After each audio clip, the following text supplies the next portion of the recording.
universelle.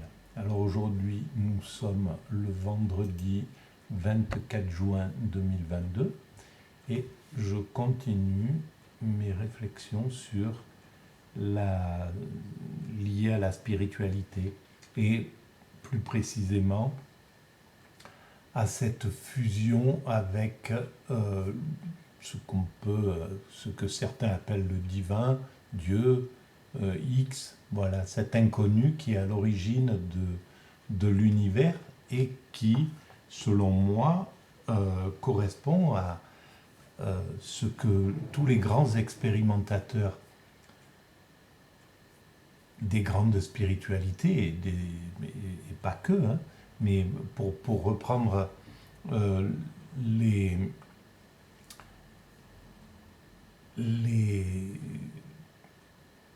le travail qui a été fait par toutes les grandes spiritualités, et en fait les grandes spiritualités, ce sont des grands spirituels, et encore on dit je peux dire des grands spirituels, mais c'est des hommes tout simplement qui étaient passionnés par la quête par ces quêtes spirituelles. C'est pas des rigolos, hein, voilà, les moines qui vouent leur existence, ou les théologiens, ou voilà, les ascètes, tous ces gens-là qui donnent l'entièreté de leur existence, qui vouent entièrement leur existence à comprendre ce qui se passe, à d'abord atteindre un état de fusion avec le divin, et puis à comprendre ce qui se passe à travers ça. Et nous, on a de ces grands spirituels leurs écrits, ce qu'ils ont écrit, et bien souvent c'est des sortes de mélanges, c'est chaque sage, chaque théologien, chaque écrivain qui s'est mis à écrire sur ce qu'il a ressenti, sur ce qu'il a vécu dans l'état d'extase, dans l'état de béatitude, dans l'état de nirvana, a essayé de le transcrire et de le donner à leurs frères humains. Ils ont essayé de faire comprendre ce qu'ils avaient vécu. Alors, maintenant, nous sommes dans un monde, l'évolution nous a conduit dans un monde plutôt pragmatique, au moins en Occident, et qui a beaucoup de difficultés à s'intéresser à ces états, à cette réflexion spirituelle.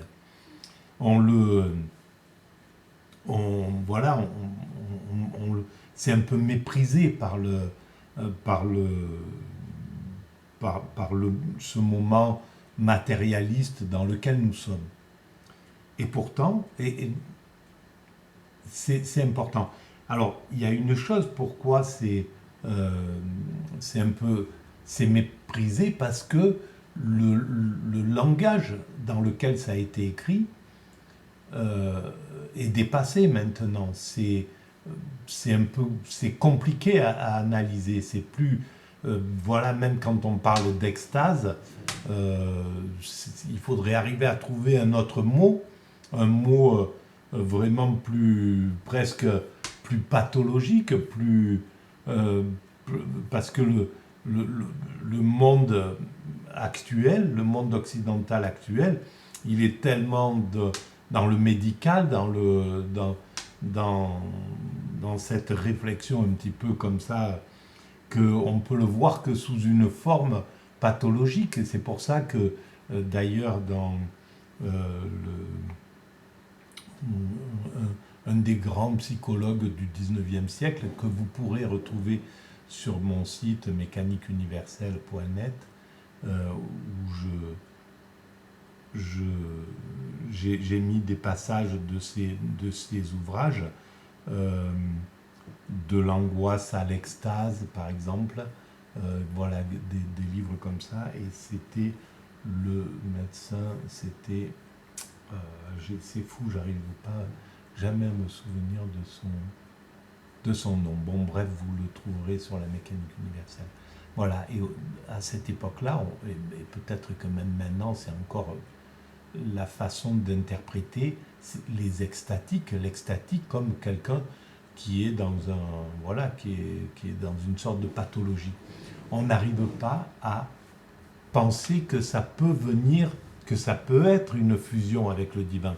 On va parler de décompensation, d'état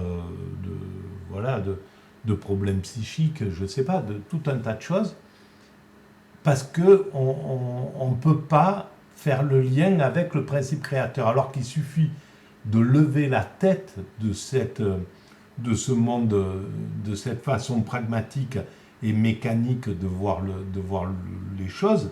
Il suffit de lever la tête et de dire, bon, qu'est-ce qui se passe? Qu'est-ce que c'est que cet univers? Qui c'est qui a créé cet univers? Pourquoi il y a cet univers? Pourquoi dans cet univers la vie apparaît? Pourquoi dans cette vie qui évolue, à un moment l'homme apparaît? Pourquoi l'homme arrive, il développe sa conscience, il développe sa raison, sa façon de voir les choses, il développe l'amour. Pourquoi il y a l'amour dans la vie? D'où ça vient? Si ça existe dans l'univers, l'amour, et même l'extase, la béatitude, ça veut dire que le principe qui a créé cet univers, qui l'a projeté, avait déjà mis tout ça en potentialité. C'était potentiel. C'était déjà avant le Big Bang, il y avait déjà la potentialité de tout ce qu'il y a, de l'évolution, de la vie, etc. Donc dès qu'on lève un peu la tête et qu'on sort la tête de cette vision complètement pragmatique que le libéralisme nous donne à ressentir, et bon, il y a des raisons à ça. Hein, voilà, on peut le voir comme une perte, mais c'est aussi une façon de passer des étapes. Voilà, il fallait que le monde devienne un peu pragmatique pour pas trop peut-être flipper, quoi, pour pas partir en paranoïa, en psychose. Derrière ce type d'évolution. Voilà. Donc, il serait bien que, voilà, je vais, à travers des livres sacrés, je vais essayer d'amener ces lectures qui sont des lectures un peu, alors des lectures mystiques, qui ont été écrites par des mystiques, donc il y a avec des termes mystiques qu'on ne peut plus comprendre, mais je vais essayer de les d'éclairer avec mon interprétation. Hein. C'est une interprétation, il faut aussi relativiser un peu tout ce qui se dit sur cette chaîne. Mais voilà. Donc je vais essayer de démontrer. Alors par exemple, je vais prendre, là j'ai 2 livres. La méditation selon le Yoga Vedanta par le Swami Siddheswarananda. Swami Siddheswarananda de l'ordre Ramakrishna. Voilà. Donc c'est un livre que j'ai chiné il y a quelques mois, pareil, et je ne l'avais pas lu, et je ne l'ai pas lu encore. Voilà. Donc je l'ouvrirai, je picorerai dessus. Et j'ai trouvé dans ma bibliothèque un autre bouquin, Le paroissien romain, voilà, un petit livre du 19e, je pense, je ne sais pas, 1901, voilà, chez Gruel Engelmann, voilà, paroissien Elzévir, site romain. Voilà, et donc je vais lire des petits passages, essayer de les voilà, au hasard, j'ouvre et je lis. Voilà, par exemple, je vais commencer par celui-ci. Alors, le 8 décembre, Immaculée Conception. Alors, Immaculée Conception de la Sainte Vierge, à la messe, introïte. Je me réjouirai dans le Seigneur, et mon âme sera ravie en Dieu, car il m'apparaît des vêtements du salut et revêtu de justice, comme une épouse ornée de pierreries. PS, je vous exalterai, Seigneur, car vous m'avez relevé et vous n'avez pas réjoui mes ennemis de ma ruine. Alors voilà. Celui qui a écrit ça, il a vécu quelque chose. Celui qui a imaginé ce passage-là, il a vécu quelque chose. Je me réjouirai, Seigneur, je me réjouirai dans le Seigneur. Il a compris qu'il y a une jubilation physique quand on est dans un état d'extase, d'amour absolu. Ça pourrait être envers une femme, hein, envers n'importe quoi. Voilà, un homme pour un homosexuel ou pour une femme pour une homosexuelle, etc. Ou pour... peu importe. Cet état extatique qui fait qu'on a la pépille, qu'on sent que tous ses cheveux s'irisent, qu'on est dans un état comme ça de plénitude, c'est ce qu'il dit. Je me réjouirai dans le Seigneur. Ça veut dire que dans le Seigneur, c'est Dieu.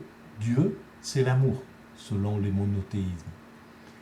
Donc, je me réjouirai dans l'amour. Si je suis inclus, si je suis envahi par cet amour, parce que je pense à Dieu, parce que je suis en exaltation devant sa création, parce que je suis en état d'extase. Dans cet état d'extase, on sent qu'on est animé par le divin, qu'on est, pour celui qui finit par croire à ça, mais celui qui croit juste en la vie, il va ressentir exactement la même chose et il va dire c'est la nature. Voilà, peut-être. Chacun le dit comme il le veut. L'important, c'est la sensation. Cette sensation est là. Donc lui, il parle d'un état d'extase, lui ou elle d'ailleurs. Il parle d'un état d'extase. Je me réjouirai dans le Seigneur et mon âme sera ravie en Dieu. Le ravi, c'est le simple d'esprit dans le midi. Être ravi, le simple d'esprit, c'est l'illuminé, ça peut être de toute manière, dans l'état d'extase, on devient un simple d'esprit. Parce que l'esprit perd toute son intelligence, il n'a plus besoin de l'intelligence. Donc l'intelligence est éteinte, la possibilité de projeter son esprit dans demain, anticiper, il faut que je fasse ça, demain, il faut que, tiens, j'ai ci, j'ai ça. Chaque fois que je fais ça, je quitte l'instant présent. Je ne suis plus dans l'instant présent. Chaque fois que je dis que quelque chose du passé me travaille, que je repense, que je ressasse du passé, je ne suis pas dans l'état présent. Et l'extase, le seul moment où on peut être dans l'extase, et d'ailleurs quand on est dans l'état présent, on est dans la contemplation, dans l'extase. Si on n'est que dans le présent, si on a quitté son caractère, tout ce qui fait qu'on est un être humain incarné avec un caractère bien précis, quand on est dans le présent immédiat, on est dans l'état d'extase. Et donc, et mon âme sera ravie en Dieu. Le ravissement, c'est ça, c'est ce qui se passe dans l'état d'extase. Quand on est donc ravi en Dieu, donc dans l'amour, si on est immergé, plongé dans l'amour, dans cette sensation d'amour, je pense que la plupart d'entre vous, d'entre nous, la plupart des êtres humains ont senti à un certain moment, sauf que c'est fugace, ou on n'y prête pas vraiment attention, mais on ressent cet état de plénitude, de ravissement, on est dans un état d'amour absolu. Ben, c'est ça l'extase. Sauf que ça dure, Si vous faites une semaine d'extase, eh ben, ça dure une semaine. Si vous faites 3 jours d'extase, c'est 3 jours d'extase. Et c'est ce sentiment-là, c'est cette sensation-là. Voilà. Donc, en fait, c'est très simple. Comme une épouse ornée de pierreries. Alors, car il m'apparaît des vêtements du salut, parce que là, dans cet état-là, on sait qu'on transcende la mort. On n'est plus, puisque la mort, c'est un état qui est dans le futur. Donc, quand on est dans l'état d'extase, c'est-à-dire dans l'immédiat absolu, le cerveau ne se projette plus donc il n'a plus la crainte de la mort. Alors qu'on a toujours, même si elle n'est pas présente en nous, mais on sait qu'on est mortel, on est dans la vie classique, voilà, on n'est pas si tranquille que ça, on n'est pas en extase. On est dans une vie avec tout un tas de contingences. Et donc la mort. Et le salut, donc le salut, c'est comment être sauvé. L'extase, je vous renvoie à la mécanique universelle, vous regardez le chapitre sur la mort, je démontre que dans l'état d'extase, la mort disparaît. Parce qu'on n'a plus, on n'a plus peur de la mort. Et la mort, elle existe que par la peur qu'elle engendre quand on est vivant. Tant qu'on est vivant, on n'est pas mort. Donc dans cet état-là, si j'imaginais plus qu'il y avait la mort, si mon cerveau ne peut plus penser qu'il y a la mort parce que je suis dans l'immédiat absolu, eh ben la mort disparaît. Et donc je suis dans ce salut. C'est ça. Alors le salut est revêtu de salut et de justice parce que l'injustice, on ne peut plus être dans l'injustice. On est dans un état d'amour absolu envers tout, envers toute chose. Donc on n'a même plus de ressentiment envers quoi que ce soit. On n'a pas d'esprit critique. Le monde est parfait tel qu'il est, on le sent comme ça. Et on n'a pas de jugement de valeur dans cet état-là. Parce que pour juger, il faut comparer, il faut envoyer son cerveau dans le passé pour aller chercher des comparaisons et projeter vers l'avenir d'autres comparaisons. Donc c'est ça, et là, dès qu'on est dans le jugement, on est dans l'injustice, parce que c'est injuste le jugement, quoi qu'il arrive. Même, alors, à part le jugement ultra tolérant, qui pourrait être juste, mais dès qu'on commence à juger, on est injuste, forcément. On va juger, voilà, tiens, celui-ci, c'est un malfaiteur, etc. Et donc, on va le juger négativement, sans comprendre qu'il a des circonstances atténuantes, sans comprendre son passé. Donc, on est complètement injuste envers lui, sans comprendre le travail qu'il accomplit pour l'humanité, en obligeant l'humanité à améliorer son droit, sa justice, le traitement des délinquants, etc., etc. Donc il travaille pour l'humanité dans son sens. Et ça, je renvoie à la lecture de la mécanique universelle sur le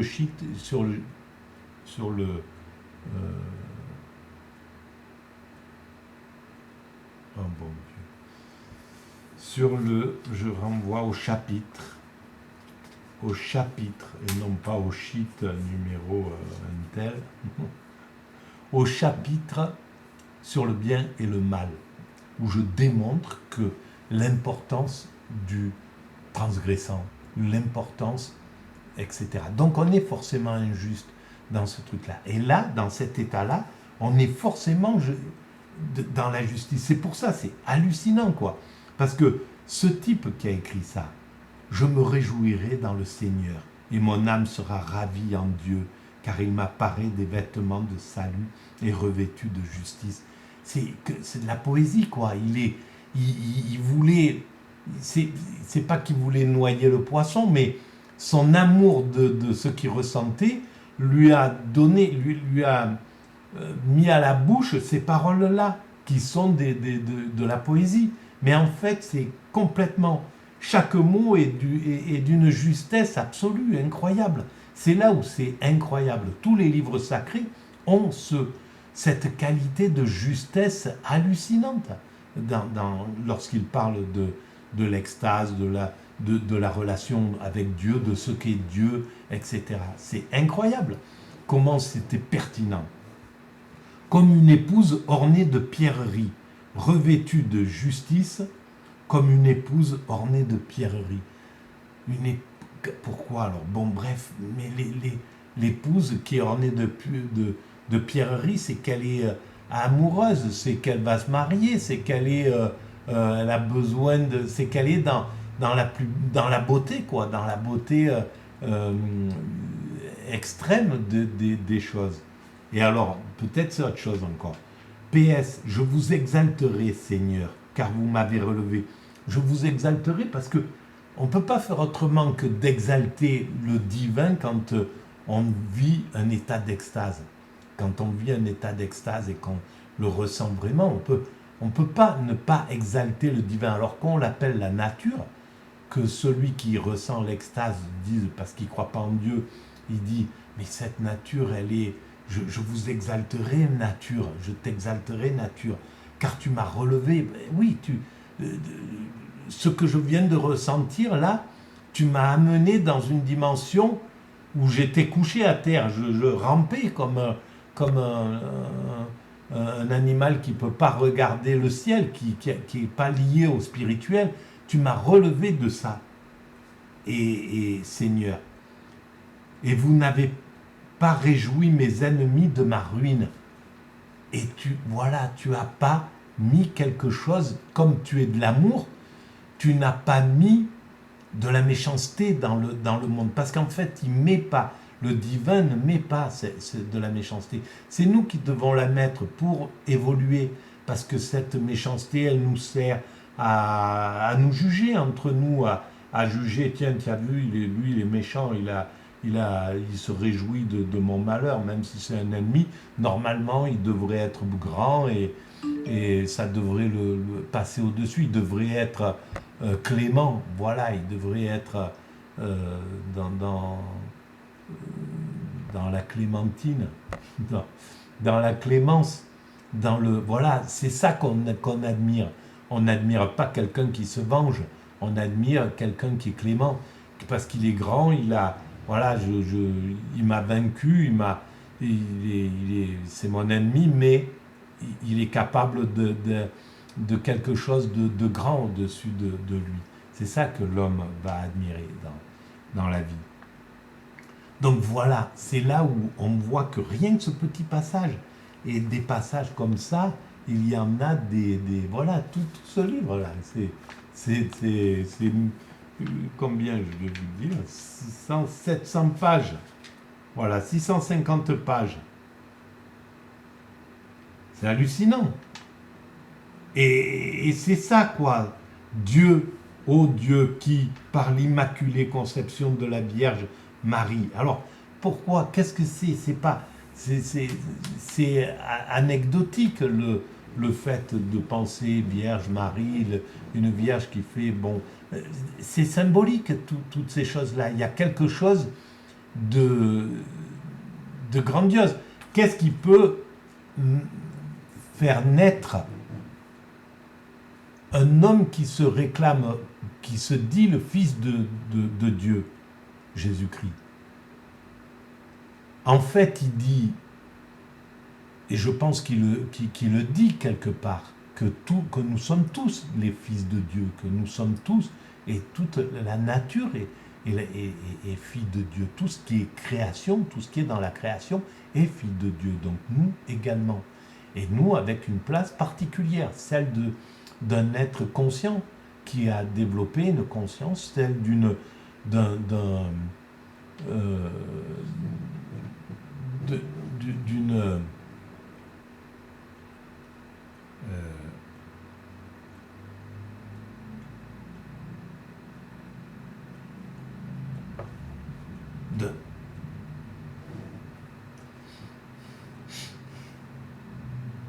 d'une espèce, une espèce particulière, l'homme. Nous sommes une espèce particulière. On n'est pas meilleur, on n'est pas au-dessus, on est une espèce dans cette création.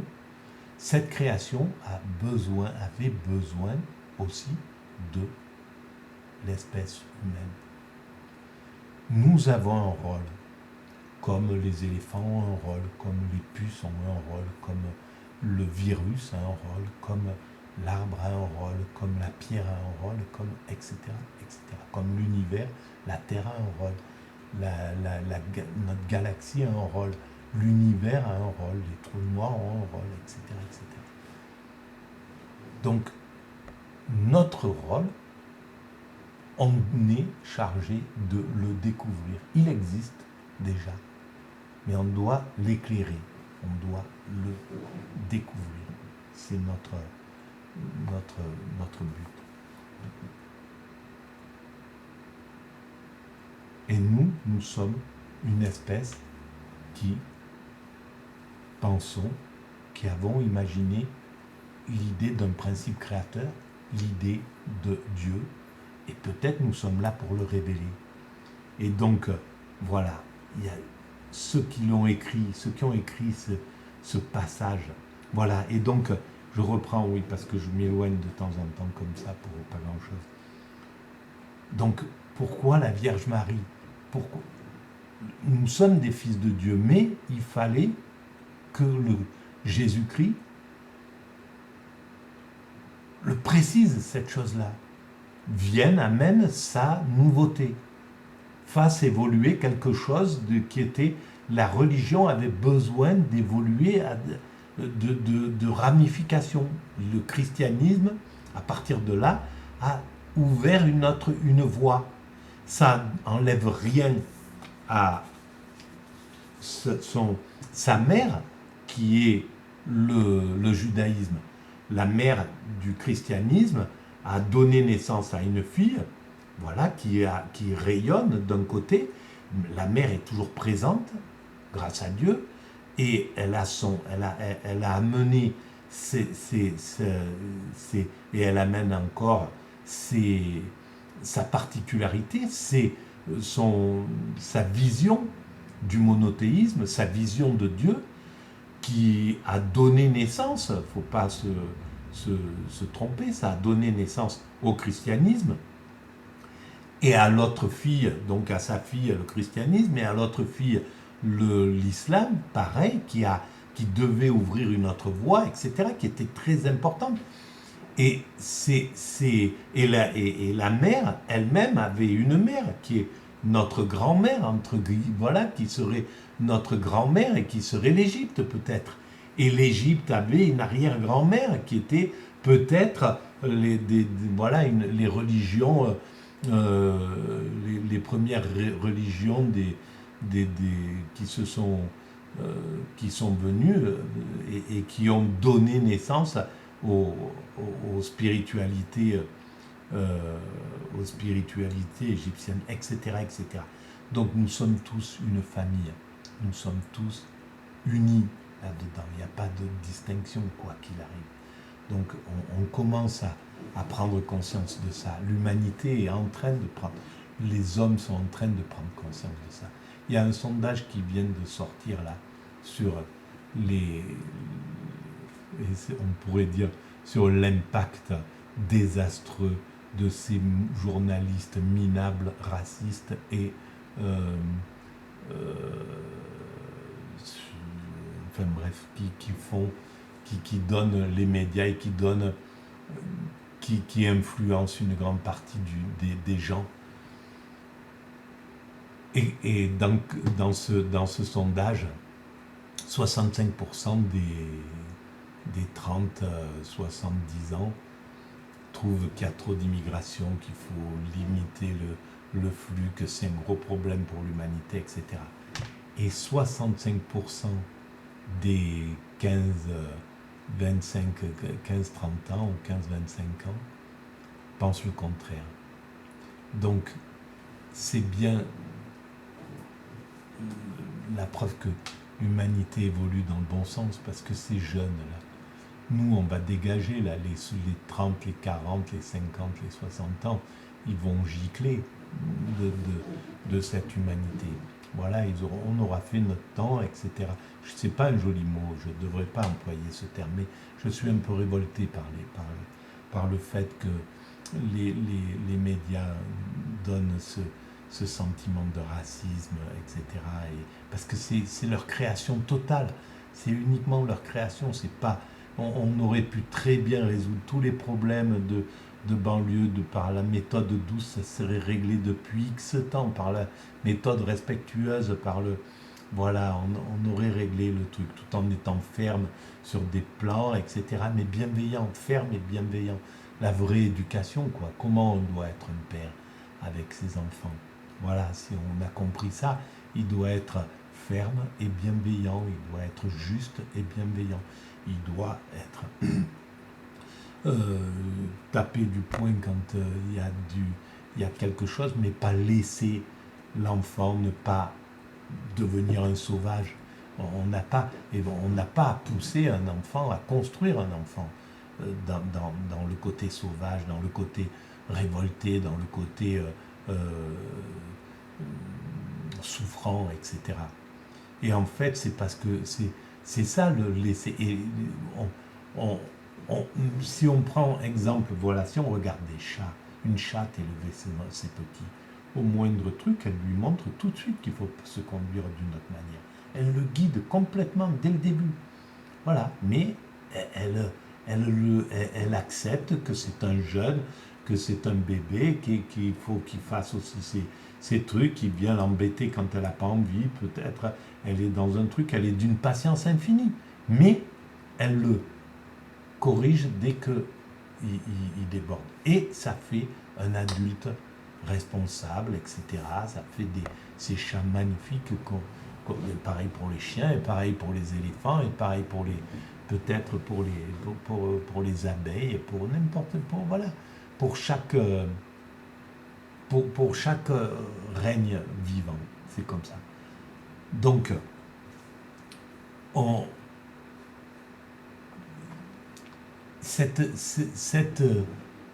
cet homme qui devait symboliser le Fils de Dieu, en fait dire à tout le monde qu'on était tous des fils de Dieu, et que le Fils de Dieu, et puis dire en même temps que ce qu'on attend, ce que le judaïsme attend, un Messie, eh ben, c'est peut-être plusieurs Messies, c'est peut-être parce que chacun amène quelque chose. Le christianisme a amené beaucoup de douceur dans l'humanité, beaucoup de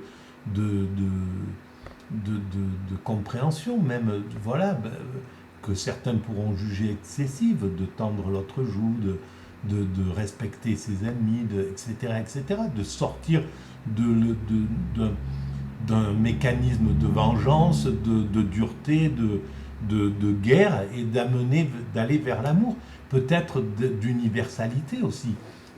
Il a amené tout un tas de choses. Et l'islam a amené aussi des valeurs très très importantes. Il a fait évoluer les choses. Il a amené des nouveautés. Ça n'empêche pas que toutes sont parfaites, les religions, même si voilà, elles sont critiquables, mais elles amènent toutes quelque chose pour l'humanité. C'est pour l'humanité qu'elles ont travaillé. C'est pour l'humanité qu'elles travaillent. Et donc, si le Fils, si c'est le Fils de Dieu, c'était légitime que ceux qui ont imaginé l'idée de la Vierge Marie l'ont pensé que voulait que ce Christ ne soit pas né de quelque chose de simplement humain, parce que nous ne sommes que des humains, et en tant qu'humains, on est tous porteurs de quelques pathologies, on est tous on n'est pas des saints, quoi. Alors la seule sainteté, ça serait la Vierge, effectivement. On pourrait parler de, voilà, le saint, le moine zen, l'ascète, etc., celui qui a atteint un degré de sainteté absolue. Alors oui, il serait dans cette sainteté. Et là, voilà, il a fallu aller trouver une image comme celle-ci, la Vierge Marie. Donc, il est né il n'est pas né d'une copulation, d'un accouchement, de la souffrance, de ci, de ça, etc. C'est autre chose. Donc, oui,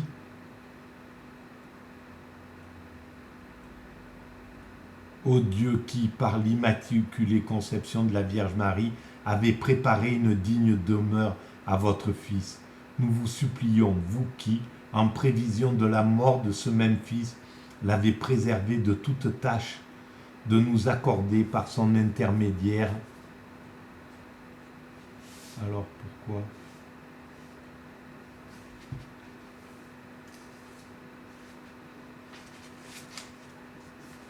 Tiens, c'est bizarre, 94-95. Il n'y a pas de suite. Bon, bref, ça passe à un autre truc. Par son intercession aussi, c'est écrit curieusement, la grâce de parvenir jusqu'à vous également purifiée par le même Jésus-Christ notre Seigneur. Voilà. Eh bien, on peut dire que voilà, c'est cette vision. C'est juste pour dire que ces livres sacrés dissimulent des choses importantes si on veut les lire avec clarté et bienveillance, quoi. Sois joyeuse, Jérusalem, et appelle à toi ceux qui t'aiment. Voilà, par exemple, sois joyeuse, Jérusalem, et appelle à toi ceux qui t'aiment. Voilà, Jérusalem, c'est le berceau. Voilà, le berceau. Il faut qu'il soit joyeux. Ça viendra, ça sera ça, à un moment. L'humanité va vers ça. Voilà. Donc, c'est une espérance qui sera comblée peut-être dans 20, 30, 40, 50 ans, peut-être dans 100 ans. Mais Jérusalem, elle sera joyeuse et elle aura appelé à elle tous ceux qui l'aiment. Voilà, par exemple. Et si je prends ce livre, bon, on est sur... ça fait déjà un petit moment, c'est long ces vidéos, mais si je prends ce livre, écrit en 1976, mais je ne pense pas que ça soit si, 1976, on dirait. Alors est-ce que c'était bien la librairie d'Amouet, apparemment. Bon, bref. Ben, si je l'ouvre n'importe où et que j'ouvre, voilà, je prends un truc, je ne l'ai pas lu, hein, je découvre en même temps. Les mystiques d'Occident ont également pratiqué cet exercice spirituel. Mais les observations que nous avons recueillies dans l'Inde, depuis les temps immémoriaux, nous ont permis d'élaborer une méthode scientifique. C'est exactement ce qui se passe. C'est exactement ce qui... C'est là où on a encore une vision qui n'est pas très juste de ce qui se passe dans la mystique hindoue. Elle est puissante. Les hindous c'est un peuple ultra mystique. Et l'islam, c'est un peuple ultra mystique. Les juifs sont un peuple ultra mystique. Et donc, il y a cet mysticisme.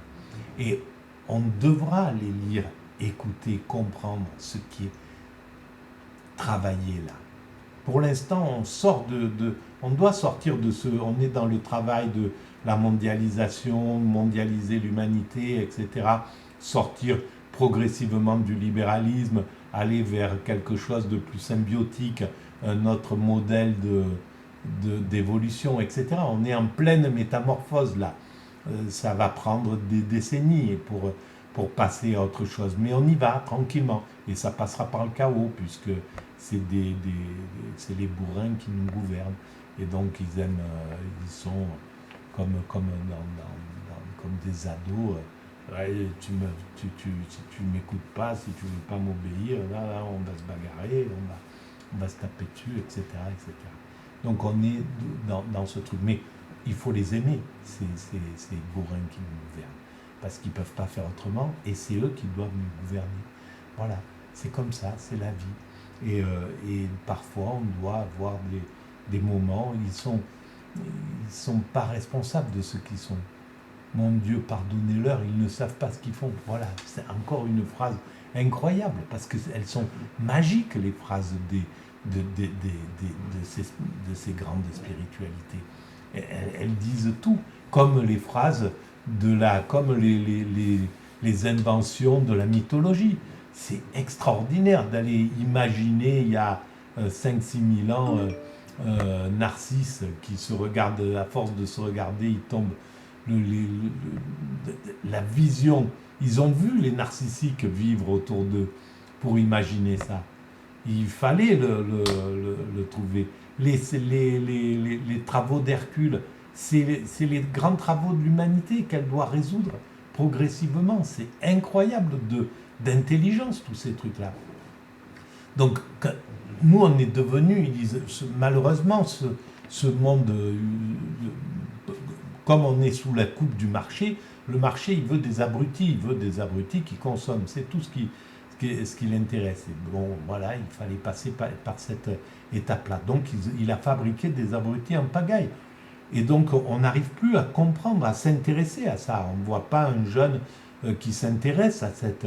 il faut être vraiment spécialisé, faire un bac, après aller dans une filière bien précise pour aller s'intéresser à ce truc-là, rentrer en fac de théologie ou je ne sais pas. Mais la majorité des gens sont déconnectés de ce truc-là. Un jeune, il est déconnecté de ce truc. Mais il doit travailler sur la planète, sur la solidarité humaine, sur tout un tas de trucs. C'est ce qu'ils sont en train de faire. Donc pour l'instant, ils délaissent ce truc-là. Ce qui est condamnable, c'est que on méprise cette chose-là. On nous donne à mépriser ça. Qu'au moins on laisse tranquille la religion. Qu'au moins on laisse tranquille ces livres sacrés. Qu'au moins on n'embête pas ceux qui veulent s'intéresser à ça. C'est tout ce qu'on réclamerait dans le truc, qu'il soit hindou, musulman, juif, chrétien ou athée. Voilà, si un mec veut s'intéresser à la religion, un être humain veut s'intéresser à la religion, on doit au minimum respecter ces trucs-là et ne pas avoir envie de démolir ce truc. Ça y est, c'est bon, le pouvoir du religieux, il a été anéanti depuis des décennies déjà. Donc c'est plus le religieux qui est à combattre, et c'est là où certains philosophes comme Michel Onfray, voilà, qui s'attaquent aux religions, c'est pitoyable, c'est un petit peu comme si on tire sur l'ambulance. Maintenant, ce qui est vraiment à critiquer et ceux qui ont vraiment le pouvoir, c'est le libéralisme. Le religieux, il est plus, peut-être, il est le plus tolérant en fait. C'est peut-être à ce niveau-là qu'on va le trouver dans la majorité. Je ne parle pas des quelques illuminés qui constellent toutes les religions. Hein. Voilà, dans toutes les religions, il y a quelques fanatiques, il y a 1% de fanatiques, peut-être, moins même. Mais voilà, la globalité, elle n'est pas là-dedans. Donc, ce truc, c'est archaïque d'aller s'attaquer au spirituel maintenant. Pour moi, ça me paraît vraiment inintelligent, quoi, voilà. Mais bon, c'est comme ça. Mais il faut aussi qu'il y ait de la critique, etc. Ça stimule aussi l'autre partie. Cette critique, toutes ces critiques-là sont injustes, mes critiques, voilà. Elles sont injustes quand elles sont agressives, entre guillemets. Parce qu'elles n'ont pas... C'est juste ma mauvaise humeur qui me fait parler comme ça. Mais c'est injuste. Parce qu'ils ont tous leur rôle. Et Michel Onfray a un rôle très important dans la société. Et le marché a un rôle fondamental dans l'humanité. Et même si même les bourrins qui passent à la télé, qui influencent les influenceurs là, actuels, qui rendent stupide une majorité de gens, eh ben ils ont ils ont un rôle et ils ont leur place. Et si c'est eux qui tracent la route actuellement, c'est que c'est eux qui doivent tracer la route actuellement. Donc il n'y a pas... L'humanité ne se trompe pas dans le truc. Mais bon, ça n'empêche pas qu'on peut avoir des sautes d'humeur, de la colère, etc. C'est aussi formateur et ça permet de... Mais l'idéal, c'est quand même la compréhension globale. Donc la fin de l'agressivité. Voilà. Et ça, pour certains hommes politiques, s'ils comprenaient rapidement mais voilà, comme quoi c'est compliqué, parce que moi je le comprends, mais je ne le fais pas. Donc c'est un peu compliqué. Voilà. Bon, je vais arrêter là pour et je reprendrai après. Au revoir, merci.